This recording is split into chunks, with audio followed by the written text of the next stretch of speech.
Assalamualaikum warahmatullahi wabarakatuh.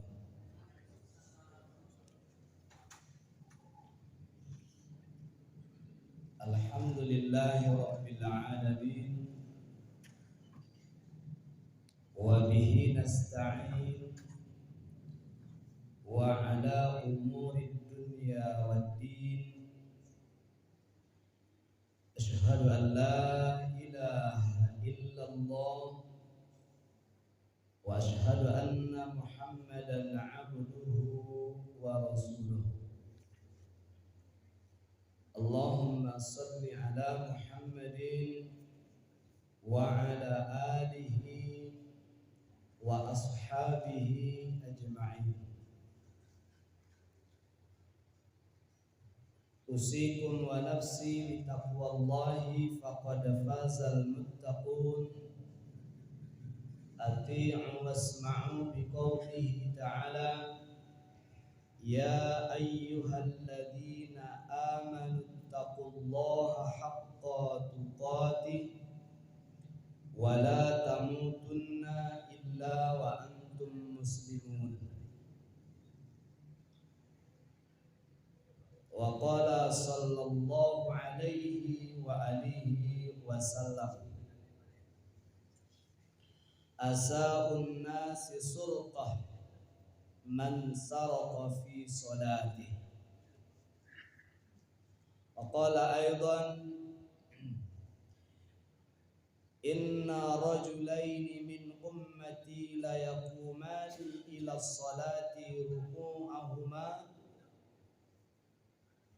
wa sujudahuma wahid wa inna ma baina salatihima ma baina as-samai wal ard. Sejahat-jahat pencuri adalah orang yang mencuri di dalam sholatnya. Sesungguhnya dua orang dari umatku, keduanya mendirikan sholat yang sama, rukuknya sama, sujudnya sama, sholatnya satu, imamnya satu, masjidnya pun satu. Artinya satu jamaah, satu waktu sholat, sholatnya sama-sama itu, masjidnya sama-sama di situ, bahkan jamaahnya satu imam. Tapi kata Nabi, dan sesungguhnya perbedaan sholat keduanya antara satu dengan yang lain itu seperti langit dan bumi. Jadi ada orang yang sholatnya sama, waktunya sama, imamnya sama, masjidnya pun sama, tapi nilainya di hadapan Allah yang satu seperti langit, tinggi, bermutu, dan yang satu seperti bumi. Jadi tidak terangkat sama sekali sholatnya itu. Apa sebab? Tentu ada yang menyebabkan sholat itu nilainya terjadi seperti itu. Bapak-bapak dan ibu-ibu jamaah yang dirahmati Allah, pada kajian yang terdahulu kita telah sampai kepada ayat yang keempat dan kelima surah Al-Fatihah, dan sekarang memasuki ayat yang keenam dan yang ketujuh. Surah Al-Fatihah ini oleh ulama disebut sebagai intisarinya ataupun perkara terpenting daripada kandungan Al-Quran.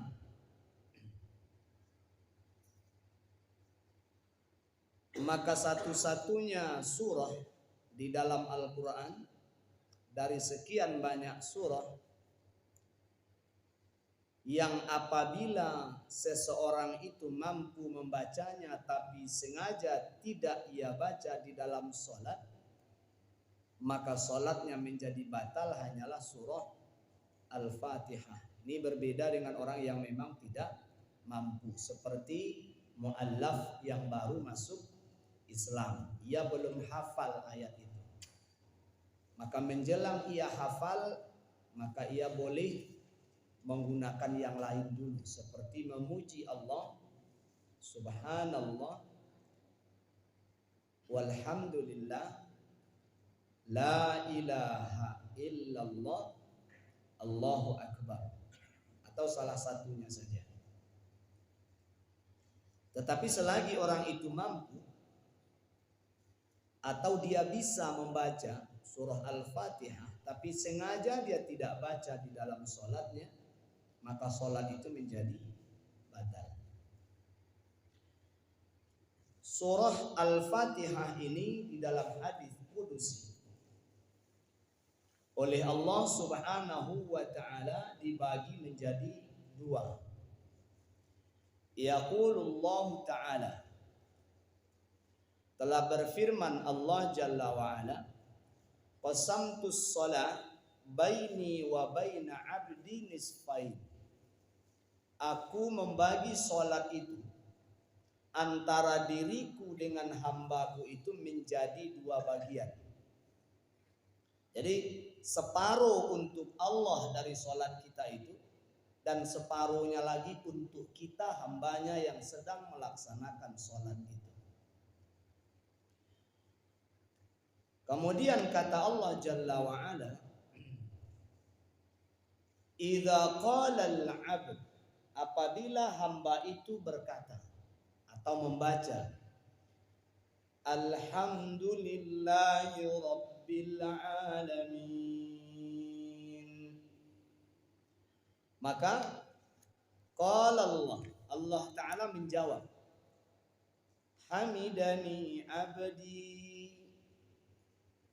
Jadi dalam riwayat ini dijelaskan Bapak Ibu, ini hadis qudusi yang mana Allah Subhanahu wa ta'ala mengawali ayat ini dengan kalimat idza qalal abdu alhamdulillah, jikalau hambaku itu berkata alhamdulillahi rabbil alamin, maka Allah menjawab hamidani abdi.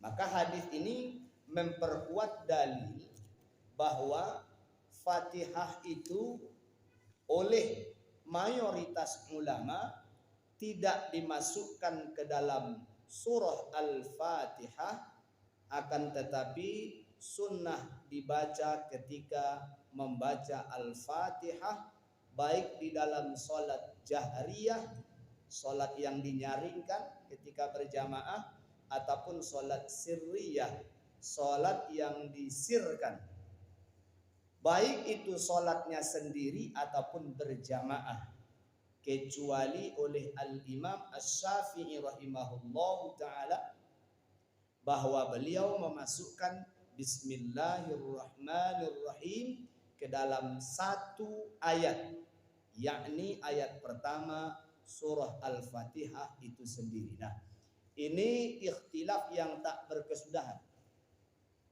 Hanya tinggal lagi kepada kita sebagai pengikut hanya memilih kira-kira mana yang paling membuat hati kita tenang ketika membacanya. Apakah itu dengan memasukkan bismillah ke dalam salah satu ayatnya menurut pendapat Imam Syafi'i, atau tidak memasukkan bismillah ke dalam salah satu ayat daripada surah Al-Fatihah itu menurut mayoritas ulama.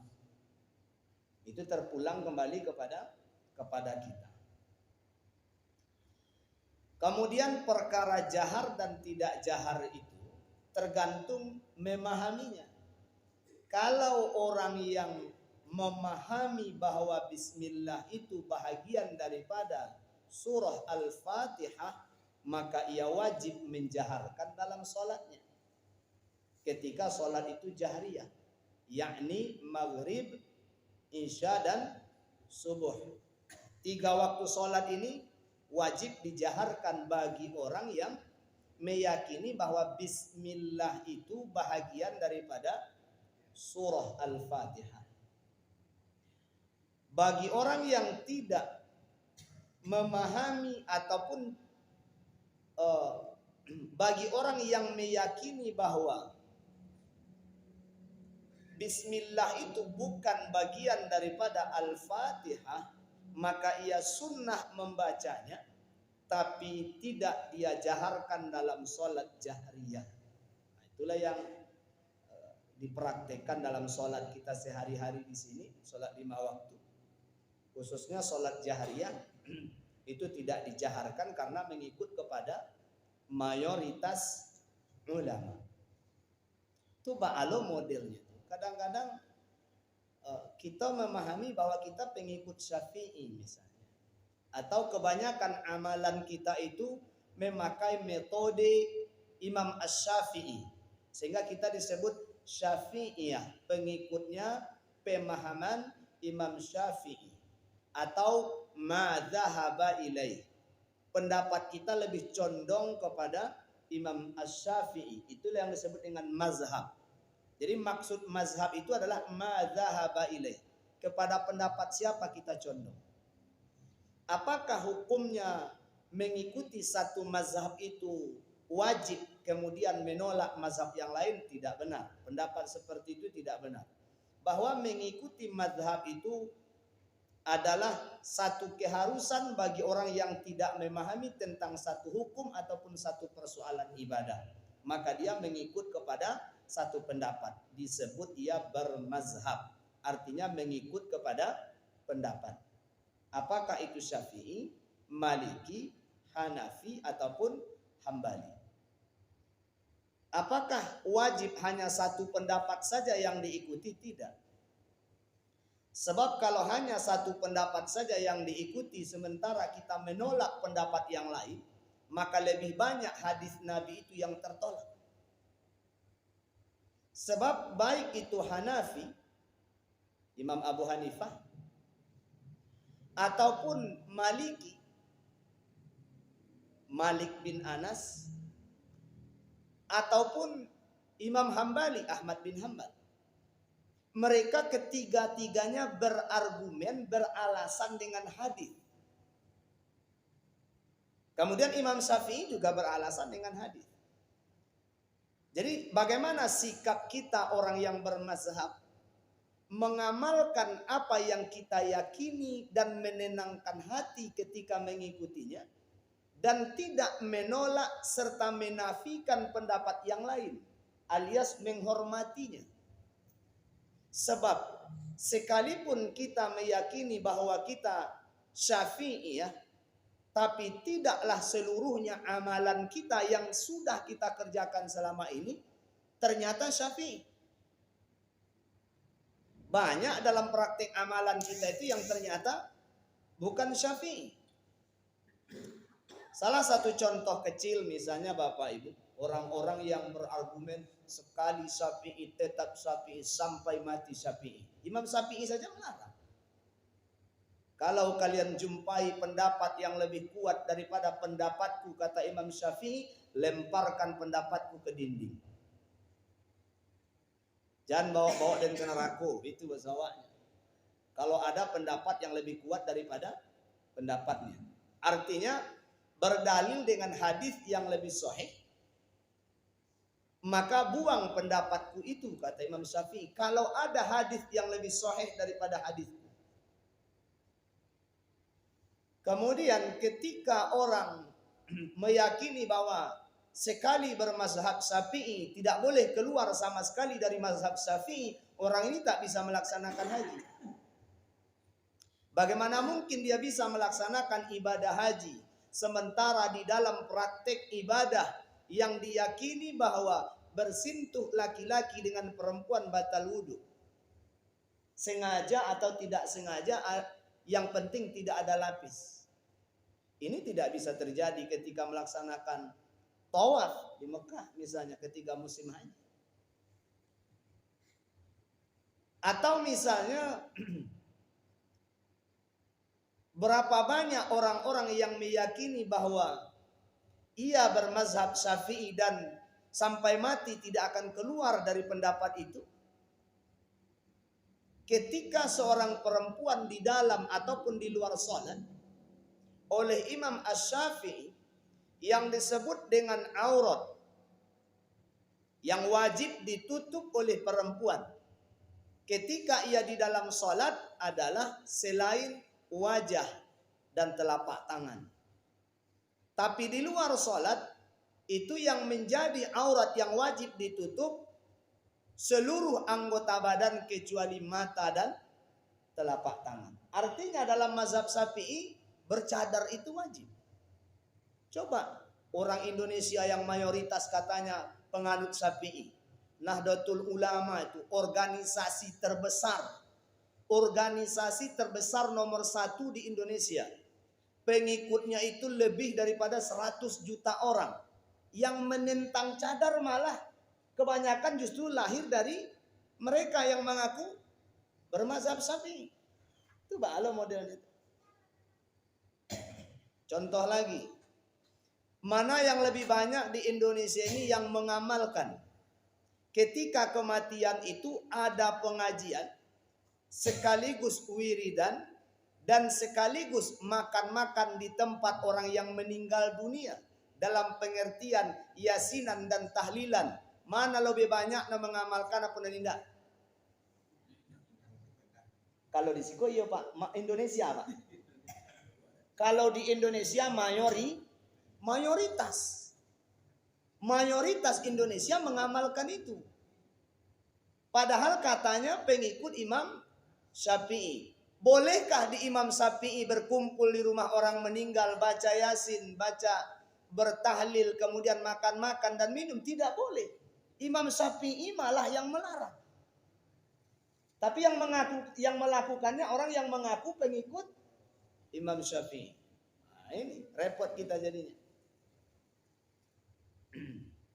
Jadi kembali kepada pemahaman, bolehkah kita bermazhab? Ya boleh. Sebab kita ini tidak orang yang semuanya tahu tata cara ibadah. Karena kita bukanlah orang yang semuanya tahu tata cara ibadah, maka kita harus mengikut kepada pendapat orang yang tahu. Nah, orang yang tahu dalam hal ini persoalan ibadah, mayoritas dunia itu diakui mazhabnya 4. Walaupun mazhab itu banyak. Tapi yang paling populer itu 4. Hanafiyah pengikutnya, kemudian Maliki yang diikut Malikiyah pengikutnya, kemudian Syafi'i yang diikut Syafi'iyah pengikutnya, Hambali yang diikut Hanabilah nama pengikutnya. Jadi artinya apa? Jangan fanatik terhadap mazhab. Sebab tidak semua ibadah kita itu bisa dilakukan hanya dengan satu mazhab. Baik. Jadi kembali kepada hadis kudusi tadi, Allah membagi solat itu menjadi 2 bagian. Separuh untuk Allah dan separuh untuk kita. Ketika hamba itu mengatakan alhamdulillahi rabbil alamin, qala Allahu hamidani abdi. Ketika hamba itu mengatakan bahwa segala puji hanyalah untuk Allah, maka Allah Ta'ala menjawab, hambaku telah memujiku. Ar-Rahmanir Rahim. Ketika hamba membaca Ar-Rahmanir Rahim, Allah Ta'ala menjawab, Athna alayya abdi. Hambaku telah menyanjungku. Maliki yaumiddin. Qala Allah majjadani abdi. Hambaku itu telah menyanjungku, memujiku. Kemudian idza qala iyyaka na'budu wa iyyaka nasta'in. ketika hamba itu membaca iyyaka na'budu wa iyyaka nasta'in, qala hadza baini wa baina 'abdi wa li 'abdi ma sa'ala. Inilah hubunganku dengan hamba itu, kata Allah. Ini urusanku dengan hamba itu nih. Hambaku itu meminta, kata Allah, maka aku berikan apa yang dia minta. Ihdinas siratal mustaqim, siratal ladzina an'amta 'alaihim ghairil maghdubi 'alaihim waladdallin. Allah menjawab, hadza li 'abdi, inilah bagian hambaku itu. Wali abdi, dan sekali lagi inilah yang bagian hambaku itu. Masa'ala, apa yang mestinya mereka minta memang sudah sepatutnya aku memberikan, kata Allah Ta'ala. Nah, kemarin pada ayat sebelumnya kita sudah menjelaskan tentang bentuk-bentuk pujian kita kepada Allah dalam ibadah. Sampai pada ayat iyyaka na'budu wa iyyaka nasta'in. Nah, dalam hal ini ulama menjelaskan iyyaka na'budu wa iyyaka nasta'in maknanya adalah hanya kepada Engkau saja ya Allah. Hanya kepada Engkau saja kami menyembah. Artinya iyyaka itu diawalkan, artinya yang pertama hurufnya ditasdidkan pada huruf ya, sedangkan pada kalimat nasta'in itu dibaca dengan menggunakan fathah pada huruf nun yang pertama na'budu. Maka menurut bahasa ini maknanya adalah pengakuan dari hamba itu kepada Allah Subhanahu wa ta'ala, sebab kalimatnya dengan menggunakan maf'ul yang didahulukan. Ini dalam tata bahasa Arab itu ada namanya maf'ul, ada namanya fi'il, ada namanya fa'il. Nah, maf'ul ini adalah sasaran, artinya tujuan. Dalam hal ini kalau dalam bahasa Indonesia itu disebut sebagai objek. Nah, dalam kalimat iyyaka na'budu maf'ulnya itu didahulukan. Apa itu maknanya? Yang pertama, mengkondisikan yang gaib menjadi berhadapan langsung. Allah Subhanahu wa ta'ala dalam ibadah kita, dalam keyakinan kita bahwa sampai dengan saat dan detik ini kita belum bisa dan belum mampu melihat Allah, kan begitu. Tak ada kita melihat Allah Ta'ala, seperti ada beberapa orang yang mengaku wali sudah bertemu Allah 40 kali. Taulah ada puluh lah ada puluh di Tanjung Jati nama paham serupa itu. Sebab nama mengajarkan paham itu kan konon kabarnya orang kita dari Payakumbuh. Yang kini menjadi dai kondang, tapi berpahamnya agak-agak dalam tanda kutip lah, mengaku bahwa sudah bertemu Allah. Bahkan bertemu dengan Allah itu bukan pula dalam satu kali. Berkali-kali dia bertemu Allah Subhanahu wa ta'ala. Ini keyakinan yang menyimpang. Ya, ini keyakinan yang menyimpang. Itu atau mengada-ada, menjebak orang supaya yakin dengan dirinya, sehingga dia menyatakan dirinya sudah bertemu dengan Allah berkali-kali. Sedangkan Nabi Shallallahu Alaihi Wasallam orang yang diakui langsung oleh Allah Subhanahu wa ta'ala kehambaannya, sehingga Allah menyebutnya subhanalladzi asra bi'abdi. Satu-satunya manusia yang diakui Allah sebagai hambanya hanya Nabi Muhammad. Al-Quran surah Al-Isra ayat pertama. Itu langsung Allah Ta'ala menyebut dia itu sebagai hamba Allah. bertemu dengan Allah Subhanahu wa taala, ketika Aisyah ditanya, apakah Rasulullah itu bercerita kepadamu wahai Ummul Mukminin bahwa dia melihat Allah ketika Mi'raj? Maka Aisyah menjawab tidak. Iku ado sekelas buya-buya kiai-kiai baru nyela melihat Allah 40 kali. Ini kan luar biasa nih. Ini kedudukannya lah di atas Nabi menurut paham itu. Nabi saja sekali diangkat ke langit, dimi'rajkan oleh Allah Subhanahu wa taala, ketika beliau ditanya melalui istrinya apakah dia melihat Allah, dia mengatakan tidak. Baik. Jadi artinya apa? Kita dalam rangka memposisikan iyyaka na'budu, ini merubah keadaan dari yang gaib itu seolah-olah berhadapan. Makanya dalam salah satu doa iftitah itu diajarkan kepada kita apa itu? Wajjahtu wajhiyya. Aku hadapkan. Nah, makna wajjahtu di sini benar-benar berhadapan. Dan itu ayat iyyaka na'budu ini mengajarkan kepada kita bahwa zat Allah yang gaib itu dari pandangan kita, ketika kita sholat mestilah dirasakan bahwa benar-benar berhadapan langsung. Makanya ulama salaf dulu mengatakan, idza kumna ila shalah, apabila kami hendak mendirikan salat, apabila kami mendirikan salat, maka yang pertama sekali kami hadirkan Allah itu di dalam hati kami seolah-olah kami berhadapan dengannya. Dan kami letakkan Ka'bah itu persis di hadapan kami. Kemudian kami letakkan timbangan amal baik dan amal buruk itu persis di belakang kami. Sehingga ketika bergerak kami takut salah sebab akan ditimbang gerakan itu.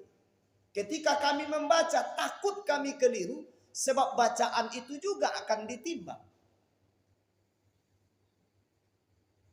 Dan di sebelah kanan kami letakkan surga. Sehingga setiap kami membaca ayat tentang nikmat surga, kami berharap kami dimasukkan ke dalamnya. Dan di sebelah kiri kami letakkan neraka. Sehingga ketika kami membaca tentang ayat-ayat neraka itu, kami berlindung kepada Allah supaya jangan dimasukkan ke dalamnya. Dan ketika hati kami lalai, kami ingat bahwa neraka ada di kirimu.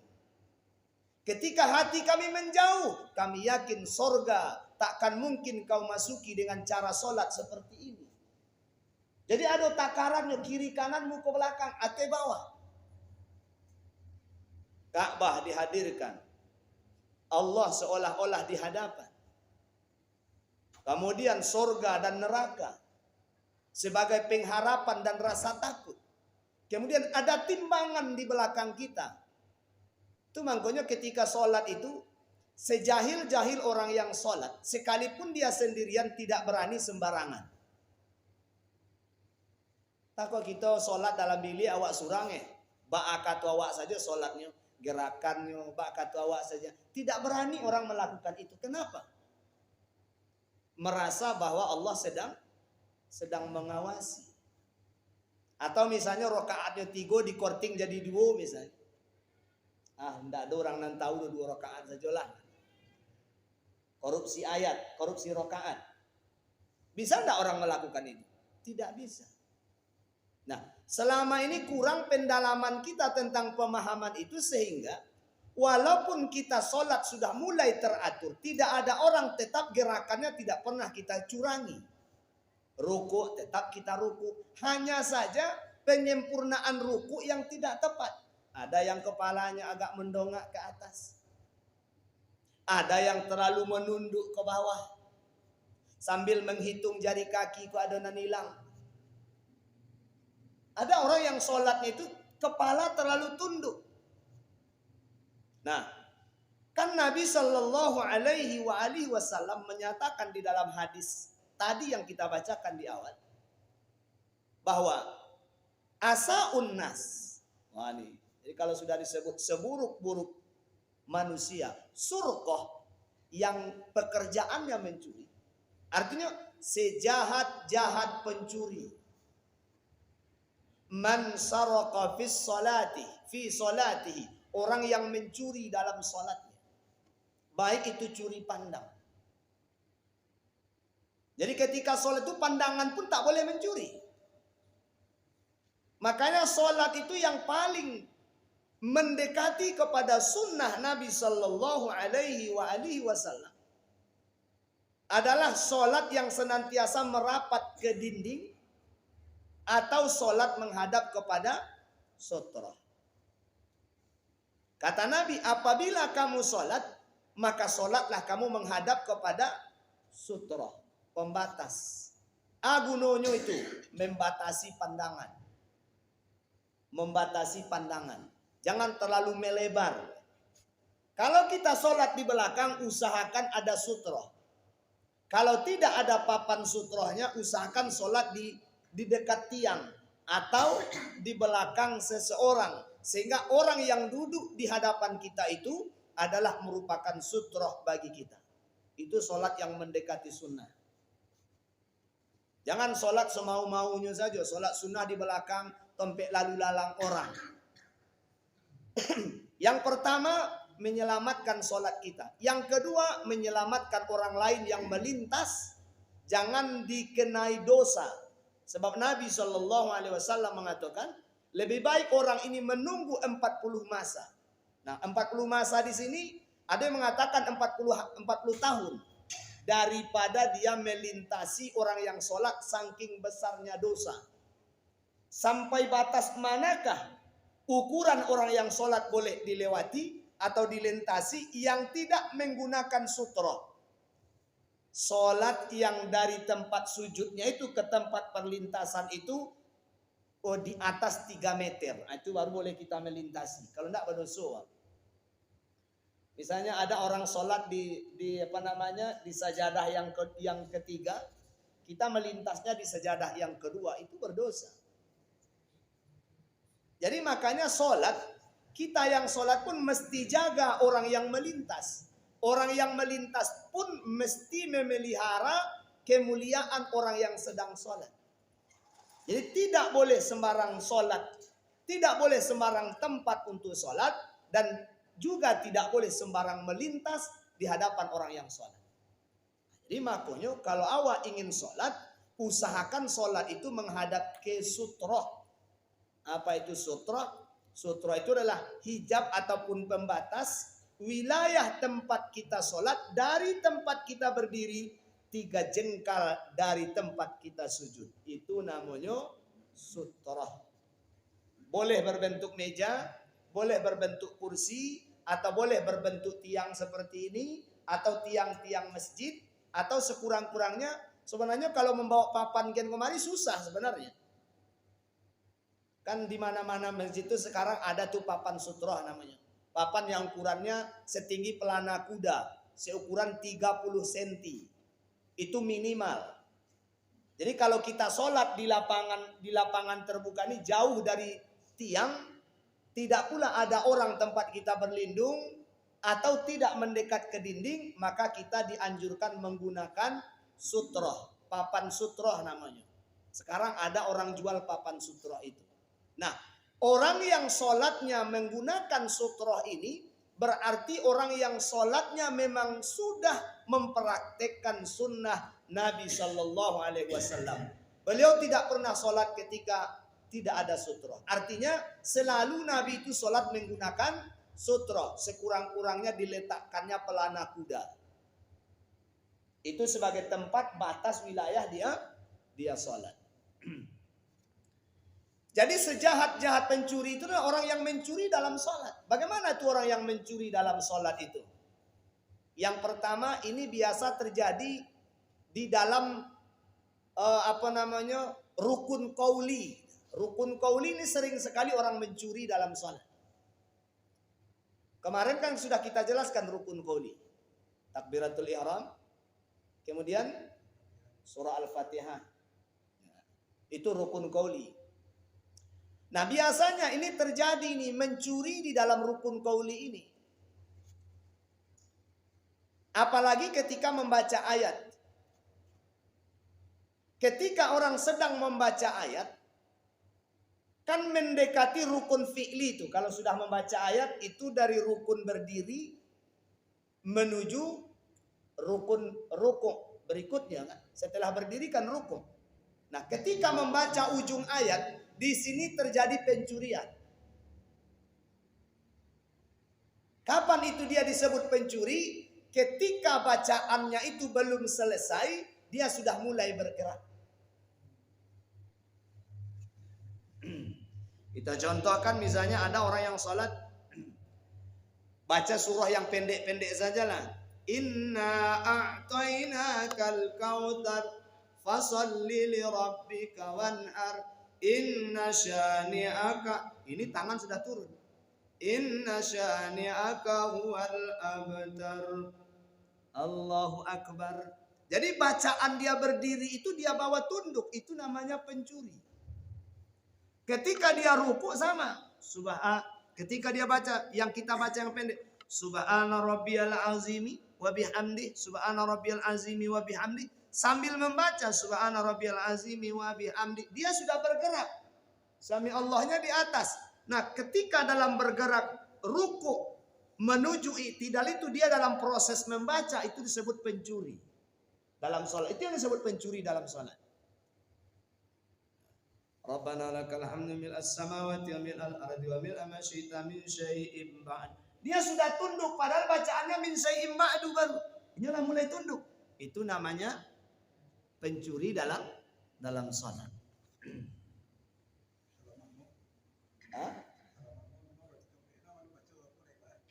Sama Pak. Nah, itu kan ketika kita sendirian.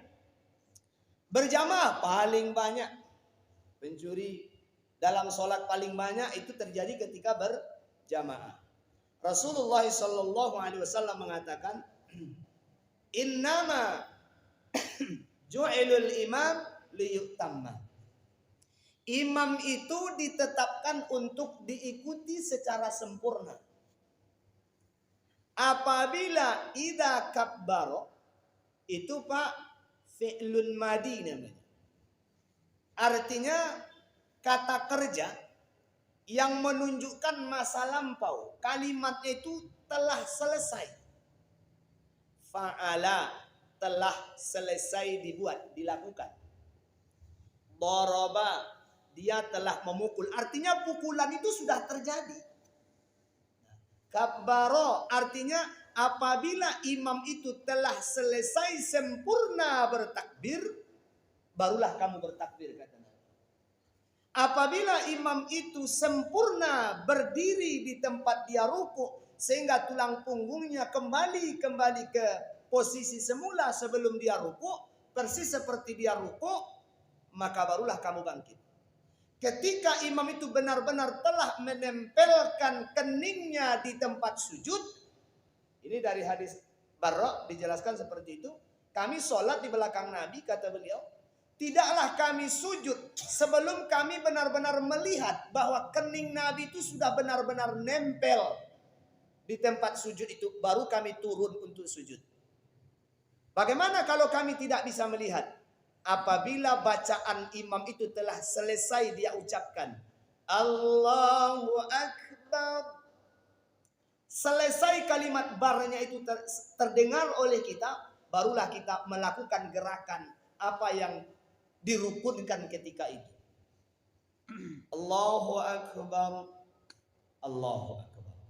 Sami Allahu liman hamidah. Rabbana lakal hamd. Allahu Akbar. Allahu Akbar. Nah, yang dimaksud pertanyaan tadi, apakah termasuk itu makmum itu disebut pencuri di dalam sholat? Ketika imam itu masih bersuara dalam aba-abanya. Kan takbir itu ada dua ya. Yang pertama takbiratul ihram.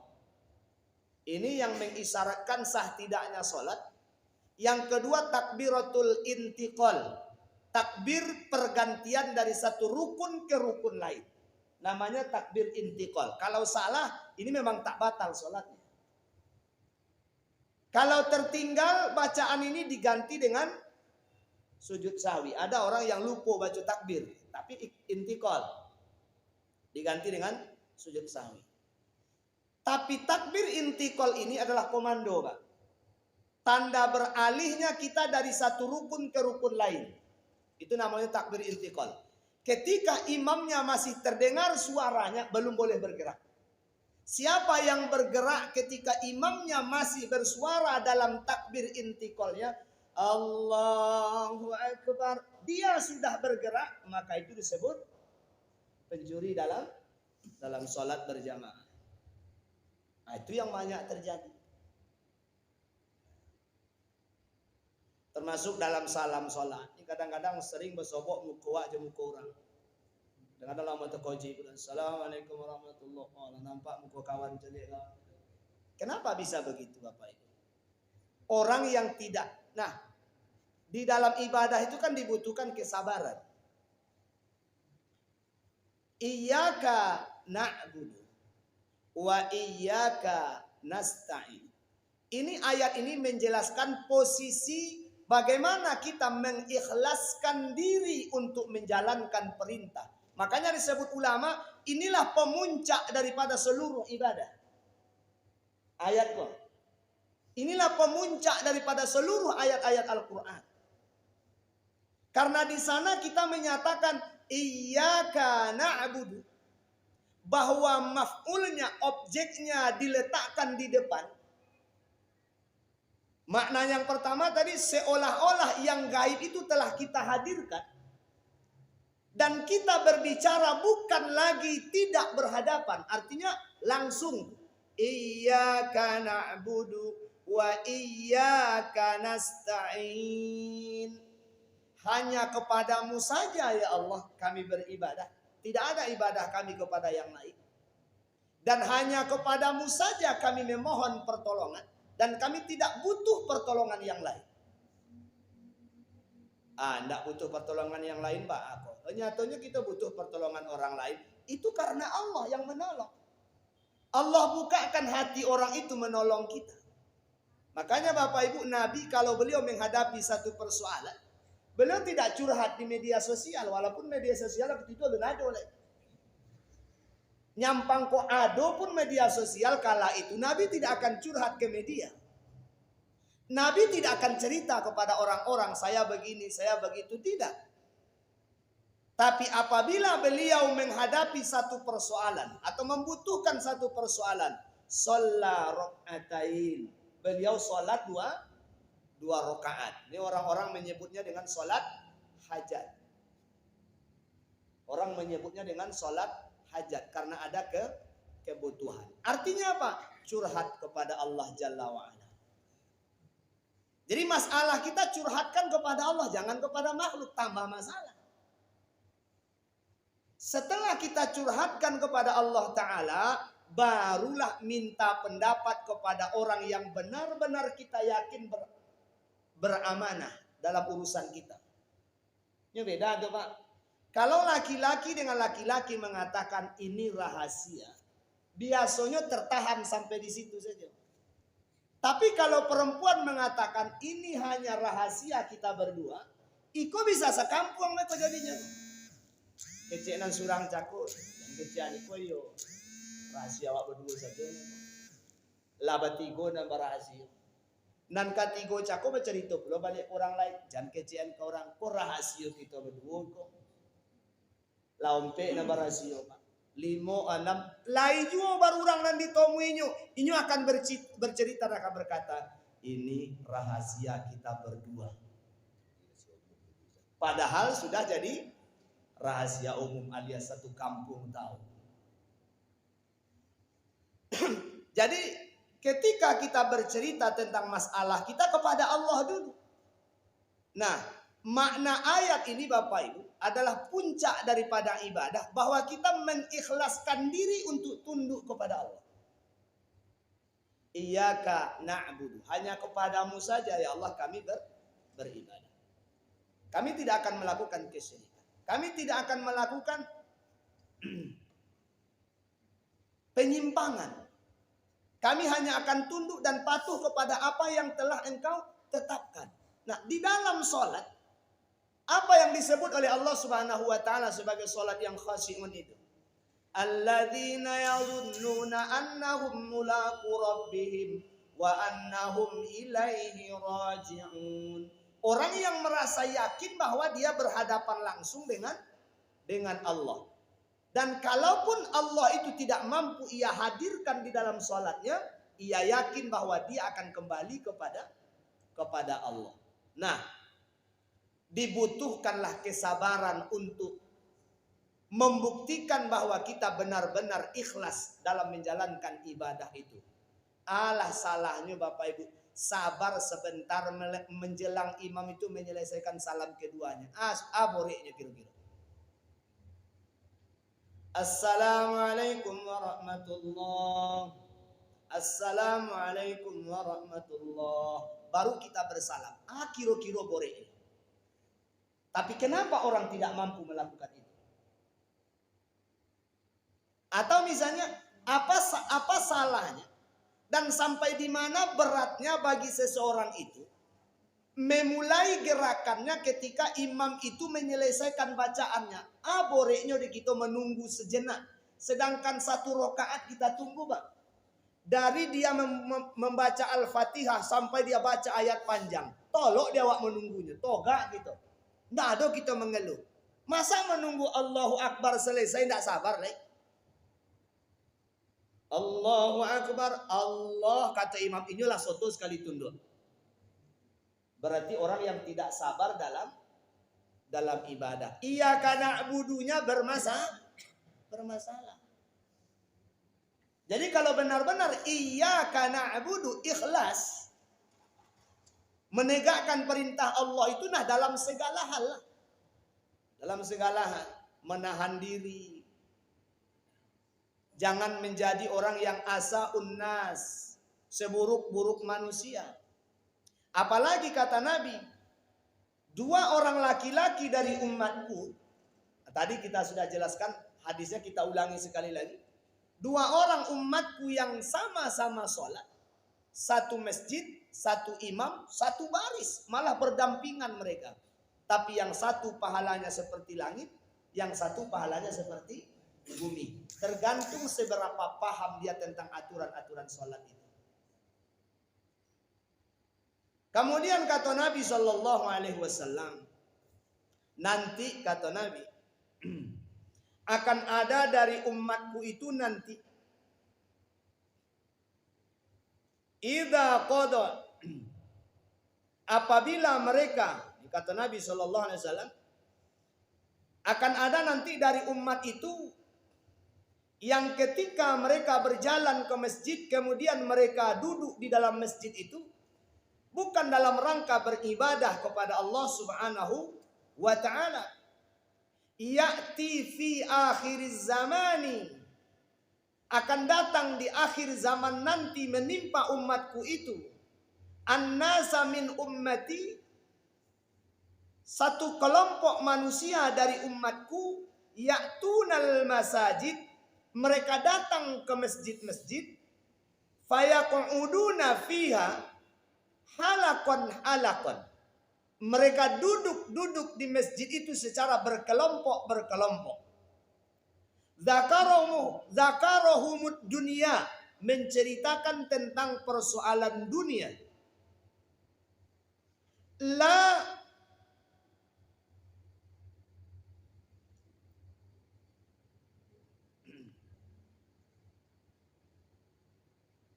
Mereka berkumpul-kumpul dalam urusan dunia. Falaisallahu fihim hajah.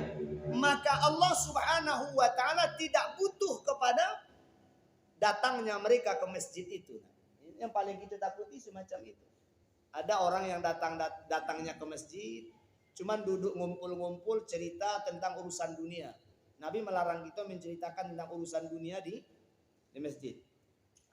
Tapi Nabi mengurus negara di masjid, betul. Tapi dalam urusan negara itu, ini yang dikedepankan Nabi adalah bagaimana proses bernegara itu bisa mencapai ridho Allah. Tidak serupa juga kita. Kita berbicara tentang negara tapi buruk pemimpin yang kita baca. Nah, pembicaraan seseorang yang kita fokuskan. Parahnya lagi, mereka menunggu waktu sholat. Tidak dalam berdoa kepada Allah. Bahkan ada yang rela berdiri lama-lama di luar. Padahal ketika itu waktu mustajabah dalam berdoa. Itu toga aja di luar. Mau cerita segala macam. Menunggu iqamah dikumandangkan. Ini adalah orang yang sholat tetapi Allah subhanahu wa ta'ala tak butuh dengan sholatnya. Kenapa? Dia tidak mengerti tujuan sholat. Contohnya saja. Waktu yang paling mustajabah dalam doa itu salah satunya adalah antara azan dan iqamah. Waktu paling penting untuk berdoa. Dia lebih fokus berdiri di luar sambil menunggu iqamah dikumandangkan baru dia masuk ke dalam masjid. Ini adalah langkah kerugian yang telah dilakukan oleh manusia. Padahal di dalam sholat dia mengatakan iyyaka na'budu wa iyyaka nasta'in. Kalau begitu ucapannya itu bohong sama sekali. Makanya Nabi Ibrahim alaihissalam ketika dia mengatakan wajjahtu, aku hadapkan wajahku, inni wajjahtu wajhiya lilladzi fataras samawati wal ardh hanifan muslima wa ma kana minal musyrikin. Inna salati wa nusuki wa mahyaya wa mamati. Ketika itu melintas bayang-bayang Ismail di dalam solatnya itu. Nah, Allah akhirnya perintahkan kepada Ibrahim supaya membunuh kecintaannya terhadap anak itu lewat perintah penyembelihan Nabi Ismail yang kemudian menjadi syariat kurban. Nah, pada intinya nanti ibadah kurban kita itu adalah bukti daripada na'budu kita dan nasta'in kita. Iyyaka na'budu. Ketika kita mengaku ikhlas beribadah semata-mata kepada Allah, sementara di dalam ibadah kita itu selalu menonjol urusan dunia, maka kata Allah, sembelihlah kecintaanmu terhadap dunia itu lewat praktek ibadah kurban. Sampai sangat luas penjabaran dan penjelasan tentang makna iyyaka na'budu wa iyyaka nasta'in, karena ini pemuncak daripada seluruh ayat Al-Quran dan intisari daripada ibadah seorang hamba kepada Allah subhanahu wa ta'ala. Maka kelirulah orang yang mengatakan bahwa puncak daripada agama ini man arafa nafsah faqad arafa rabbah. Siapa yang kenal dirinya, maka dia pasti kenal dengan Tuhannya. Tujuan ibadah itu adalah bagaimana kita bisa menghilangkan dunia dari tujuan ibadah. Ada pendapat yang mengatakan orang kalau beribadah mengharapkan surga, mengharapkan neraka, berarti sholatnya batal. Ini pendapat yang keliru. Dari ayat ini, bahwa ketika kita menyatakan ikhlas beribadah kepadamu ya Allah, tapi sungguh pun demikian kami butuh pertolongan. Iyyaka na'budu wa iyyaka nasta'in. Pertolongan Allah itu yang mana maksudnya? Ya. Saat itu berjamaah mengenai Al-Fatihah, ya. Saat berjamaah memang malah dawil amin apakah wa mengamma Al-Fatihah ya mengenai ayat. Ini ya. Dulu sudah dijelaskan ini di awal bahwa apakah makmum itu membaca Fatihah di belakang imam atau tidak. Di sini terjadi ikhtilaf, perselisihan pendapat ulama.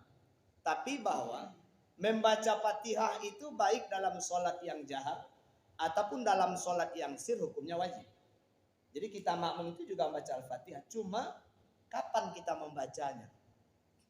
Kapan membacanya? Pendapat yang pertama, membacanya makmum itu Fatihah di belakang imam adalah dengan mengikuti bacaan imam itu. Satu. Yang kedua, menyelingi bacaan imam itu. Imam baca Alhamdulillahirabbil alamin, kita selingi itu. Alhamdulillahirabbil alamin. Nah, pendapat yang ketiga, membaca setelah imam itu selesai membaca, kalaulah imam itu memberikan ruang. Ya, ada sebagian itu imam itu dia ghairil maghdubi alaihim waladdallin. Amin. Dia diam sejenak. Disitulah makmum itu membaca. Jadi sesuai dengan dalilnya masing-masing. Ada dalilnya masing-masing. Tapi yang pasti bahwa membaca di belakang imam itu bagi makmum hukumnya wajib, cuman cara membacanya di mana? Ada yang membaca dengan mengikuti bacaan, ada yang membaca dengan menyelinginya, ada yang membaca setelah selesai amin. Tapi membaca itu di belakang imam itu wajib. Cuman cara membacanya lah yang menurut paham yang berbeda-beda. Gitu. Baik, demikian kajian kita pada malam hari ini. Enggak juga jadi bergeser nih ya. Masih ayat kelima aja baru. Janjinya tadi sampai ayat ke-6. Ihdinas siratal mustaqim. Baik, kita sambung pada insyaallah selanjutnya pada pertemuan berikut. Demikian kajian pada malam hari ini. Subhanakallahumma bihamdik asyhadu an la ilaha illa anta astaghfiruka wa atubu ilaik. Billahi taufiq wal hidayah. Assalamualaikum warahmatullahi wabarakatuh.